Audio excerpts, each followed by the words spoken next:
Hello everyone and welcome back to my YouTube channel GT Education Class YouTube channel स्वागत।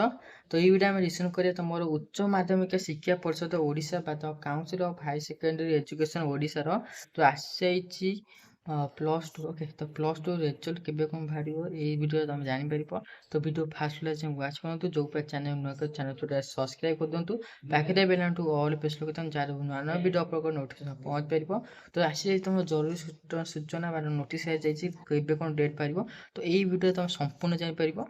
तो चलो best class start करिबा। तो देखो प्रथम कहछि देखो एत द्वारा समस्त उच्च माध्यमिक विद्यालय अध्यक्ष छात्र छात्री अभिभावक एवं सर्वसाधारण अवगत जनाई जाइछि जे परिषद द्वारा परिचालित 26 वार्षिक युक्त 2 परीक्षा फल आसंता 20 तारिख दिन अनुष्ठित भाव प्रकाश पाइब। तो तुमर एग्जाम 20 तारिख जो अच्छी 20 तारिख जो एग्जाम जो देइथिलो तार रिजल्ट संपूर्ण प्रकाश पाइब।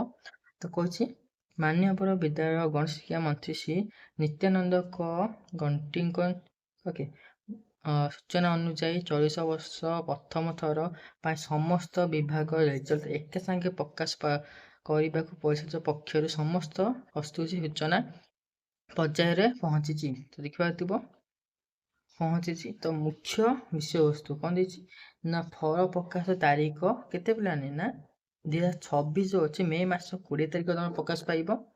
तो संपुक्त विभाग कला विज्ञान वाणिज्य ओके अंधा मूर्ख बा तुमर arts science commerce okay vertical तो रही। तो ये सब जगह तुम एक संगे प्रकाश पाइब।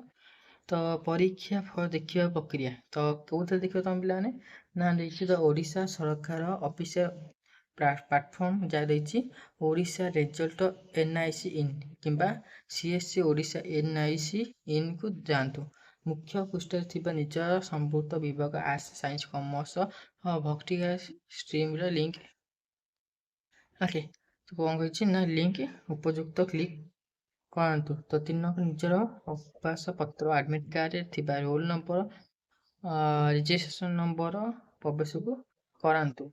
तो 4 देख सबमिट बटन को ऊपर क्लिक कर निजर समय ओके जांच करी एवं भविष्य यार प्रिंट आउट नियंतु। ओके तो ये तुम संपूर्ण नोटिस द्वारा आसी जाइए तुम कौन पे ना तुम जो प्लस टू पिलांकर तो रिजल्ट तुम आसी जाइए संपूर्ण फाइनाल डेट आसी जाइए। तो देखिए फाइनाल डेट था तो तुम मे मास 20 तारिख आज है तुम 18 तारिख आउ गोटे दिन पर तुम 20 तारिख तुम फाइनाल रिजल्ट बाहर जीव।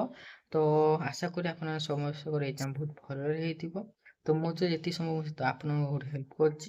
तो वीडियो भल लगे तो लाइक कमेंट शेयर करूँ और जो चैनल सब्सक्राइब जल्दी सब्सक्राइब सहित आम जी देखिए चैनल गोटे सब्सक्राइब कर दिखाँ आउ चैनल जी ट्यूटोरियल तो दुईटा जाए चैनल सब्सक्राइब कर दिखाँ। तो ये वीडियो भल लाइक कमेंट शेयर करूँ वीडियो को रखा। तो सब थैंक यू फॉर वाच।